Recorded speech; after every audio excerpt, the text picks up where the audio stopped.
Thank you all so much, and I want to thank Soren and Jeff Weiner and Scott and LinkedIn for all the inspiring work that you're doing, and it was so wonderful to see the Compassion Award winners, and the fact that there is a Compassion Award is just, we've come a long way, and it's really heartening. So it's just very auspicious to be here for that occasion. We have a short session, and in this session, we hope to share a little bit about the science and practice of meditation. And I thought we would begin by sharing a little bit about first how I met Mingyur Rinpoche. I met Mingyur Rinpoche in 1995, and this was at the meeting in Dharamsala, India with His Holiness the Dalai Lama, where the Dalai Lama grabbed me by the arm and said, I want you to take the practices from our tradition, turn them into a form that anybody can practice, into a more secular form, investigate them with rigorous tools of modern science, and if you find them to be valuable, disseminate them widely. And that has been my assignment for the rest of my life.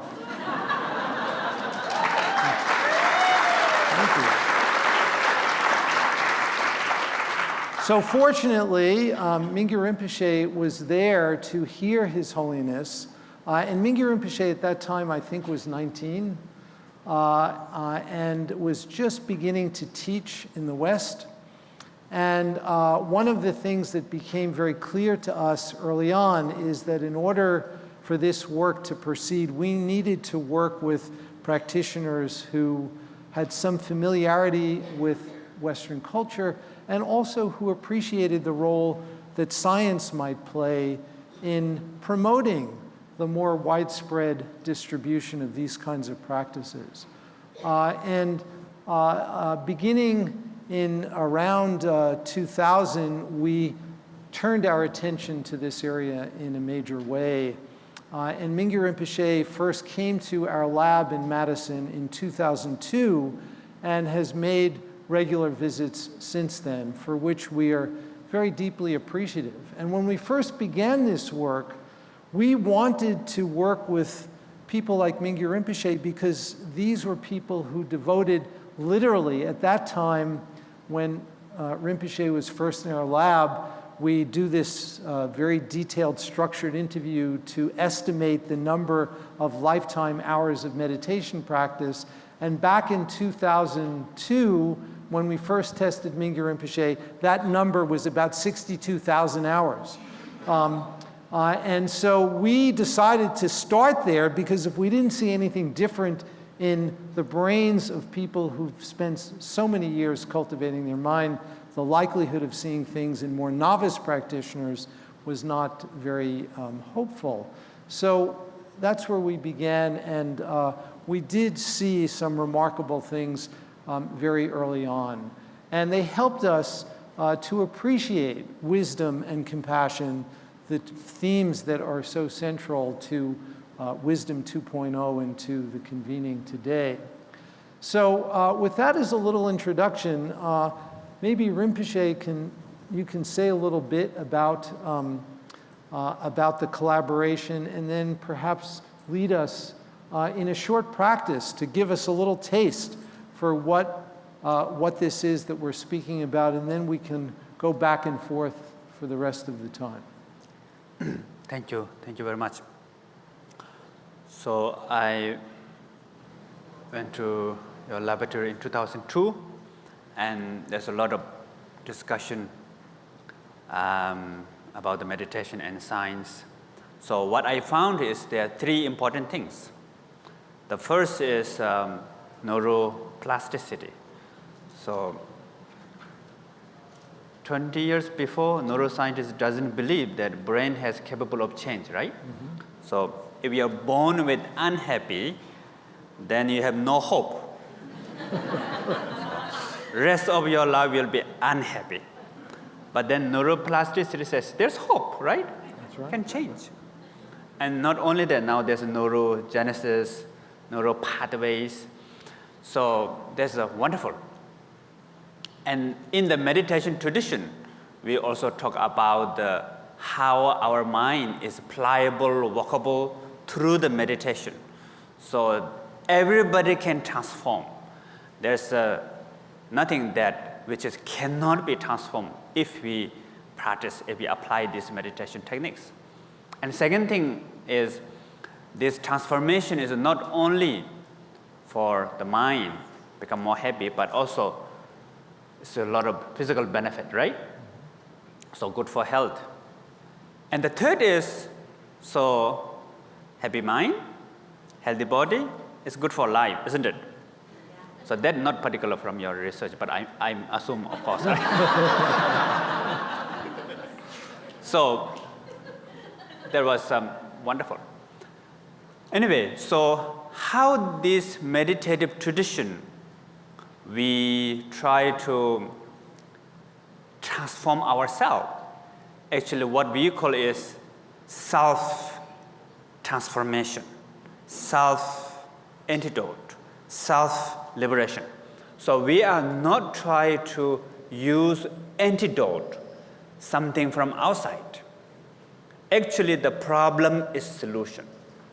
So what we believe that we all have this basic goodness, our true nature.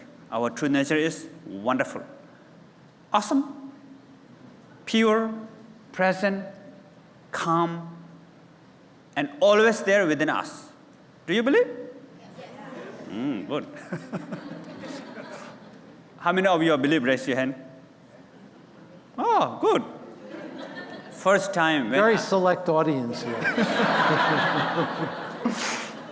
First time when I hear this from I learned this from my father, when I was 9 years old. I don't believe. He said, oh, you have wonderful nature. Your nature is perfect. I thought it's just sweet talk, That time I was having panic attacks. I had panic when I was 7, 8 years old. I was not happy. And my father said, oh, you have this wonderful nature within you. Another sweet talk. But then, as I practice and try to connect with this, what we call awareness, compassion, love, wisdom, which is within us all the time. So once you try to connect with that, then you can discover, aha, Each time there's the aha. So maybe I would like to introduce you awareness. Do you want? Yes. So awareness meaning knowing. How many of you can see my hand? Yeah, that's all. So you know my hand. So there's awareness. Awareness meaning knows what you are thinking, knows what you are doing, what you are feeling, what you are seeing. That's all. But that awareness is always together with thought, feeling, emotion, memory. So many things comes together. But the awareness itself is beyond. Awareness is not thought. Awareness is not emotion. Emotion comes and goes. When the emotion gone, awareness not gone. So normally what we call awareness is like sky. And the thought, emotion is like cloud. So cloud comes and goes. Normally what happens for us is we are lost in the cloud. And we don't see the sky. But the sky is there all the time. Even the sky is full of cloud. Dark, fuzzy, storm, wind. It doesn't change the nature of sky, right? So same as our awareness. Yeah. So should I ask you some little exercise for your hand? So please raise your hand. So how many of you know you're raising hand? Check your hand. Okay, there's awareness. And how many of you feel there's a sensation in your palm? Cool sensation, shake your hand. Okay, there's also awareness. Warm sensation, shake your hand. There's awareness. And no sensation, shake your hand. There's also awareness. Awareness knows there's no sensation. So now how many of you have pain here? Shake your hand. So that is awareness. That's what we call unpleasant sensation. So put your hand down. How many of you feel relief? That's also awareness. So what we call pleasant sensation. So for the awareness, it doesn't matter. Cool, warm, no sensation. Or pleasant, unpleasant, it doesn't matter. So cool, warm, no sensation, pleasant, unpleasant, it's just like cloud. They comes in awareness, they are in the awareness, they dissolve back to the awareness. Awareness is always there. Okay? So now we will do simple meditation technique, which is, okay, which one? Okay, I will ask you to choose. Two choice, sound meditation and breathing meditation. Which one you like? Sound, raise your hand. Breathing? Okay.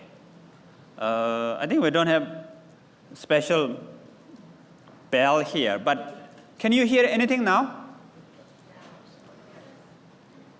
You can hear, right? Great. So, they have something. Yeah. Oh, yeah, good, wonderful. Thank you. Okay, so, yeah, thank you very much. Oh, that's nice. Om Ahum. How many of you can hear this sound? Raise your hand. Good, good. Finish sound meditation.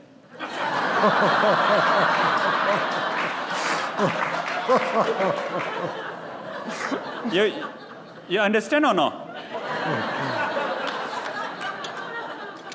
Got it? Yeah, awareness. I ask you, can you hear the sound? You all raise your hand, right? So there's awareness. Very simple, one way. When the ear hear the sound, your mind just listen. Sound. And you don't need to have special focus, Oh, I'm going to meditate on sound. No need. Normally, what are you called? When you say no pizza, you will think of pizza more. Isn't it? So same thing. For the meditation, you don't have to block any thought. You just connect with awareness. So listen to the sound. And if you not forget the sound, you can have pizza. 2 pizza, 3 pizza, 10 pizza comes around you, no problem. And the pizza with the sound. Not only pizza, happy okay, not happy is okay. Panic okay, not panic okay. Panic with the sound. Joy with the sound. Just not forget the sound. Okay? Good. So now we're going to practice this together. So please keep your spine loosely straight and relax muscles in your body. And you can use your back, lay on the chair, back of the chair. Yeah, what do you call this? Backrest. Yeah, what about that one? You know what I mean, right? Okay, so now close your eyes. So first, we're going to set the intention now. So you want to do this meditation. Actually, that is the love. That is the compassion. You have this kind and care to yourself, which is sometimes we are not realize. So today, recognize that you have this compassion there, that with you.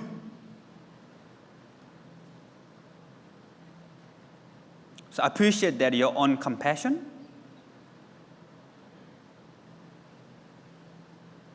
And also,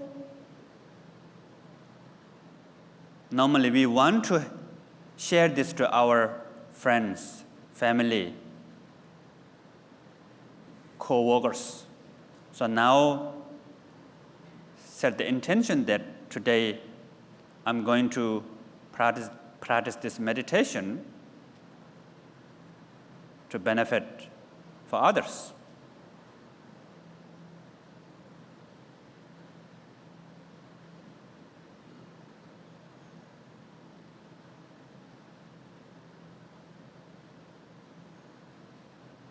Now please relax the muscles in your head, face, neck, shoulders, back, chest and stomach, arm and legs.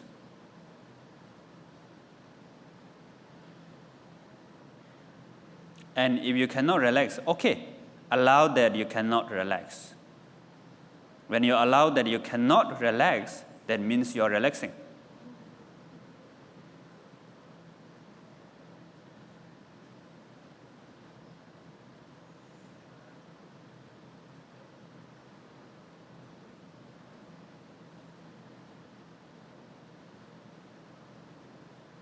Now, relax is okay. Not relax is okay. And you don't know you are relaxing or not, also okay. These all are in the awareness.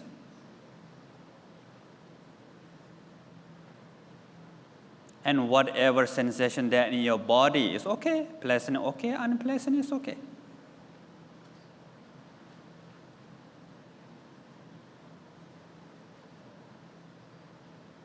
Now please listen to sound.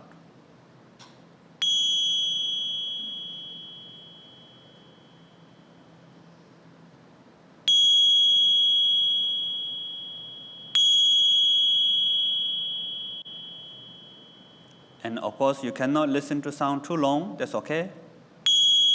You will forget again. Sound, forget. Sound, forget. That's totally normal.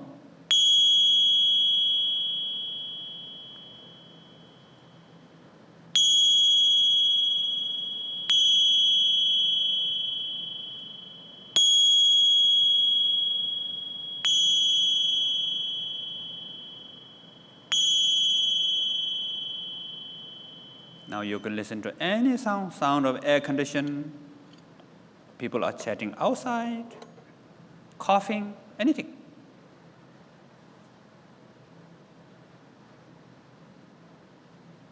And when you listen to this sound, maybe pizza comes. No problem. Pizza, to-do list, deadline. Oh, I remember now. Normally I'm not remember. Now I meditate, I remember. As long as if you not forget the sound, doesn't matter. Let them come, let them go.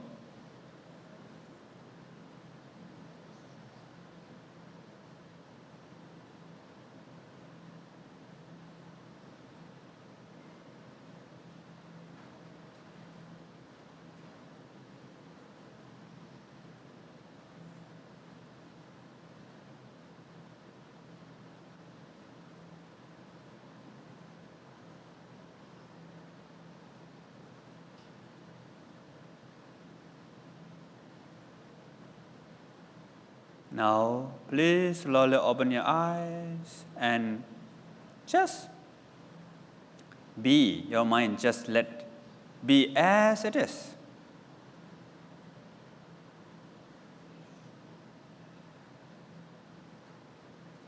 And now we're going to dedicate from this meditation, whatever peace, whatever recognition of awareness. May this practice brings happiness to myself, my friends, my family.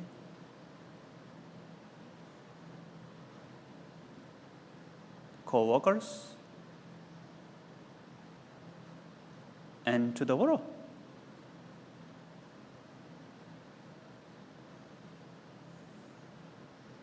May all beings peace. May all beings be happy.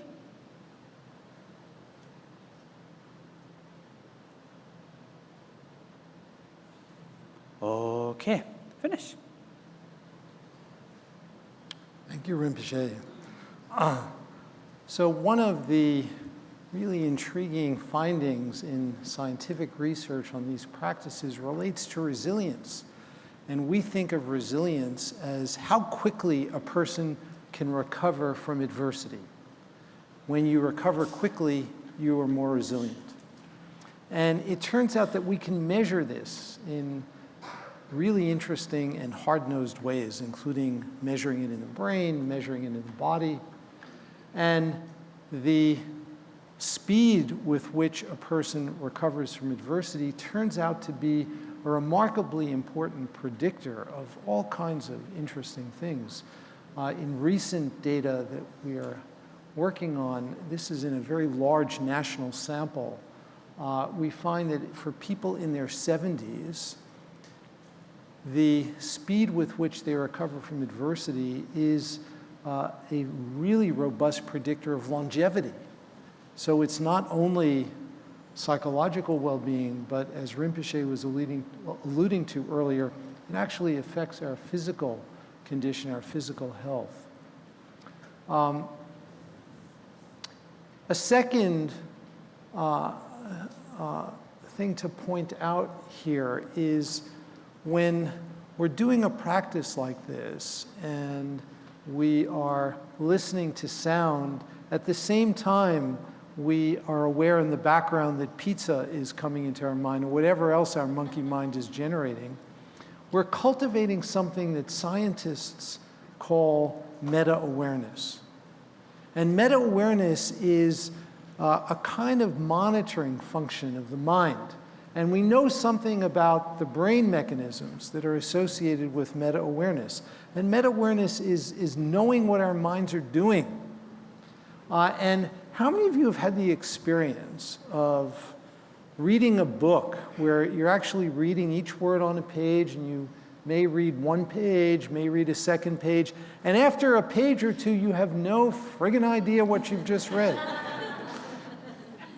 And the moment we realize that is a moment of awakening, a moment where meta-awareness is present. And so this quality of meta-awareness is, we think, really important for any kind of transformation. And there's more and more evidence to suggest that the cultivation of meta-awareness will benefit many other kinds of skills because it's strengthening this really basic quality that everybody has, but we don't recognize we have it. And when we recognize it, we can become more familiar with it, we can nurture it, and we can come back to it, rest in it, in a more spontaneous way. So one of the really intriguing scientific studies that is relevant to this was done a number of years ago by a group of psychologists at Harvard. This was done in the United States with several thousand people. And what they did is they took advantage of the fact that most of us these days carry around smartphones, and they texted people, of course, with their permission, and asked them essentially 3 questions. The first question is, what are you doing right now? And people had to check off from a list of activities what they were doing. Second question, where is your mind right now? Is it focused on what you're doing, or is it focused elsewhere? And the third question is, right at this moment, how happy or unhappy are you right now? And here's what they found. The average American adult spends 47% of her or his waking life not paying attention to what they're doing. 47% of the time. And when people are not paying attention to what they're doing, they are significantly less happy. Even if what they're doing is kind of a mundane task of daily living. And the title of this scientific paper is "A Wandering Mind is an Unhappy Mind." And this is, I think, really important, and the kind of practice that we just did is a really simple practice that we can sprinkle through our everyday life to help nurture these capacities, which, as Rinpoche described, we think are already there, so to speak, but we are so pulled by all this external information in our environment that we don't recognize it. We don't bring our awareness to it, and so it goes unnoticed. So I want to now talk a little bit about a notion that Rinpoche spoke about earlier, which we call innate basic goodness. And we use this phrase, innate basic goodness, very intentionally to suggest that goodness and kindness and related characteristics very much are like the way scientists think about language. We know that each of us is born with a capacity for language, but in order for that capacity to be expressed, we need to be raised in a normal linguistic community which nurtures that quality. And there are case studies of children who are raised in the wild, feral children. They don't develop normal language. And it may very well be the same with kindness and with compassion, that these qualities are actually there from the start. And this is one reason why the nurturing of these qualities may actually not be that difficult, because we're recognizing an intrinsic part of our own minds. And so what's the scientific evidence for this? And let me just share a little bit of this. This is a growing corpus of scientific evidence that really is fascinating. It turns out that if a 6-month-old baby is presented with a little scenario with puppets, and in one case, the puppets are behaving in a very warm-hearted and cooperative way, and in a second case, the puppets are behaving very selfishly and aggressively. And then if you ask a 6-month-old baby which it prefers, now, of course, we have to figure out how to ask a 6-month-old baby that question. So there are a couple of ways we could do that. One is, if we're dealing with puppets, we can actually, and the puppets may look physically different, and the way this has been done scientifically is the puppets simply have different colors, and this has all been carefully randomized and controlled, so it's not the color that's producing these effects, I can promise you that. If the baby is offered a puppet that was behaving in a warm-hearted way and a second puppet that was behaving in a selfish way, which do you think the baby will reach for? More than 90% of 6-month-old babies reach for the puppet that was warm-hearted and cooperative. And there are many other experiments in this same genre that suggest the same thing. And we can use other methods to make inferences about the baby's preference. One of them is simply smiling. If you look at the incidence and duration of smiling in these 6-month-old babies, the babies smile a lot more to the warm-hearted interaction compared to the interaction that was selfish and aggressive. And you know, it's kind of obvious. All of you come to a meeting like this. You wouldn't come to an event which taught you how to become more angry. It's part of our nature. We all have a wish to be happy and to be free of suffering. And one of the things that we discovered when Dan Goleman and I wrote the book Altered Traits and we surveyed the scientific literature on meditation, one of the things that was quite striking when we looked at the data in aggregate is that practices that are designed to nurture this kind of basic goodness turn out to produce impact on behavior and on physiology much more quickly than simple, quote, mindfulness practices. And it may be because this basic goodness is really so innate and very much a part of who we are. And it doesn't take that much to nurture these qualities. And if we do this on a regular basis, we can really recognize this feature of our minds, and it becomes more familiar and available more spontaneously. So maybe now we can ask Rinpoche to say a little bit more about basic goodness and perhaps lead us in a practice that helps us recognize this. Yeah. Hello, can you hear me? Hello. 1, 2, 3. Hello. We need Rinpoche's microphone on. Yeah. Hello,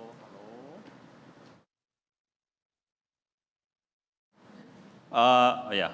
Okay, Good. good. Okay, now basic goodness coming. So, normally what we call like awareness, compassion, love, wisdom. So these are the qualities of the basic goodness. And these are with us all the time. So I already introduced you about the awareness, right? So maybe we will do one examination of awareness, okay? So you will not fail because of the awareness. So don't worry about the answer is correct or not correct. So you can give whatever answer that you want to say, you can say, okay. Now, how many of you recognize awareness? Raise your hand. How many of you not recognize awareness? Raise your hand. Good. How many of you maybe yes, maybe no, not sure? Raise your hand. Good. So now I will give you the great what do you call result? Yes, the Result. Answer. The answer is the answer is all of your past. Got it? Yeah? How? How possibly all of your past?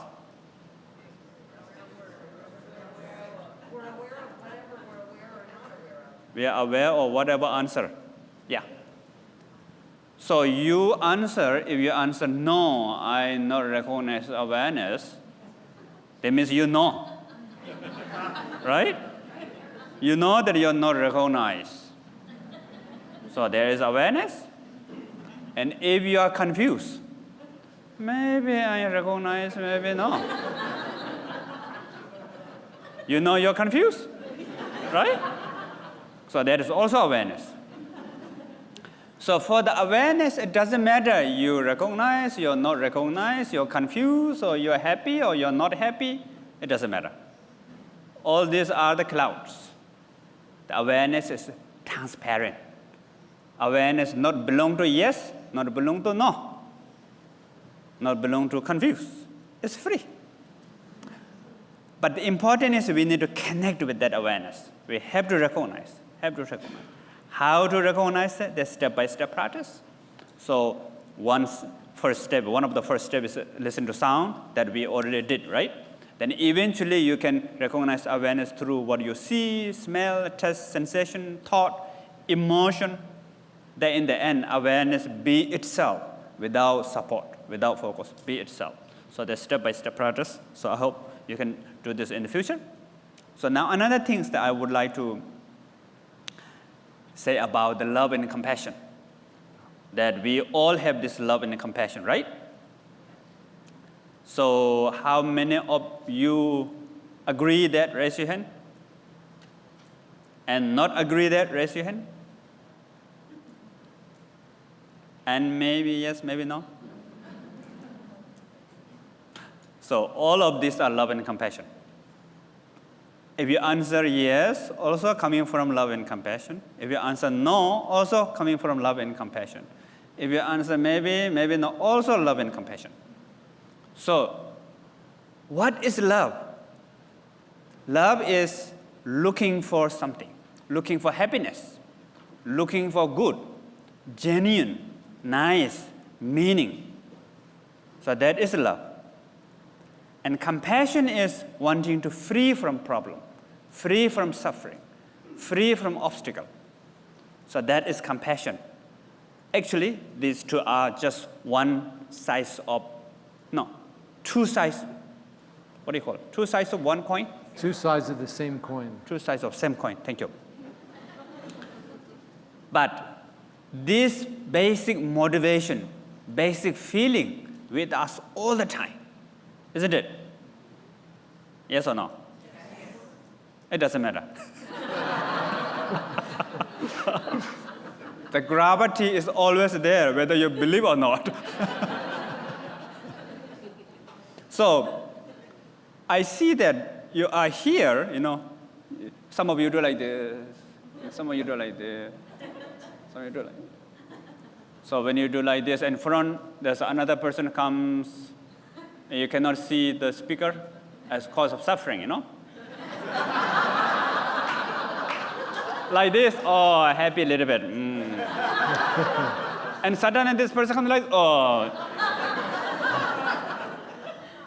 Each movement is looking for happiness, to avoid the suffering, to free from problem. So your movement, each eyes blink, your breath, all is looking for happiness, to avoid suffering. So basic fundamental nature with us is this love and compassion with all the time. So we need to recognize that. So maybe we're going to do simple practice together that please, everyone,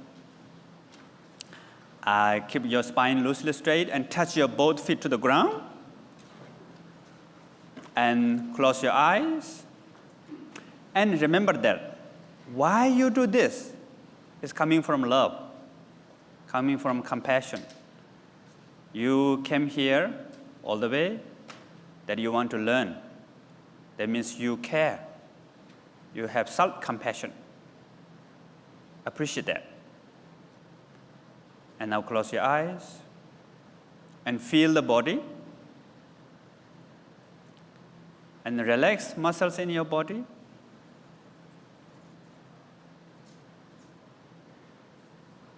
And you are allowing yourself to try to relax. That is love. That is the compassion also. So appreciate that also.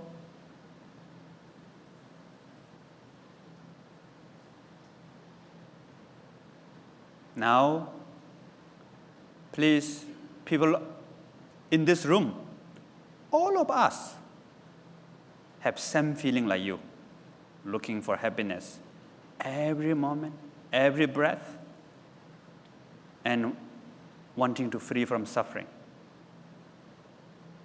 So send your love and compassion to all the people in this room. So breathing in, now breathing out, send your love and compassion to all of us. And breathe in, receive love and compassion from all of us. Breathing out, send love and compassion. Breathing in, receive love and compassion.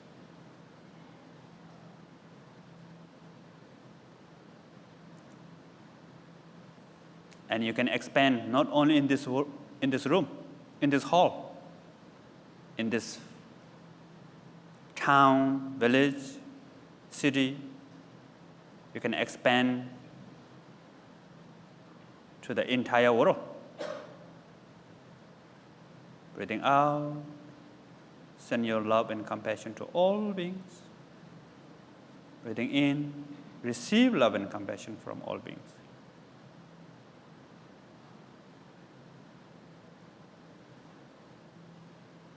May all beings be happy. May all beings free from suffering.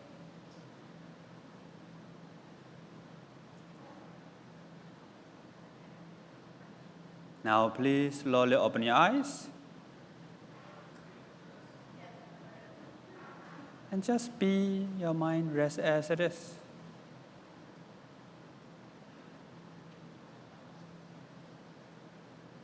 Okay, thank you.